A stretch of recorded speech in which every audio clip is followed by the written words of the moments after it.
भाऊंनी माननीय गोपाळ शेट्टींनी एक प्रकारे लोकप्रतिनिधी कसे असले पाहिजे याचा वस्तुपाठ हा आपल्याला यांनी खऱ्या अर्थानं दाखवून दिला।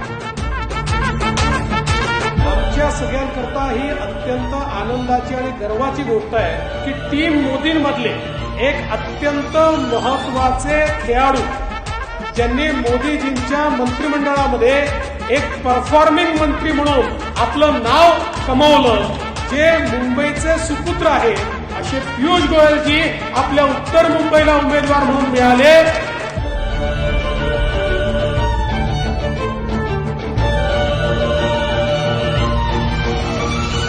माननीय मोदीजींचे, नड्डाजींचे, अमित भाईंचे आभार मानतो की आमच्या पियुषजींना त्यांनी आमच्याचकडे पाठवलं आणि त्यामुळे हक्काचा माणूस हा मोदीजींसोबत आपल्याला मिळणार आहे।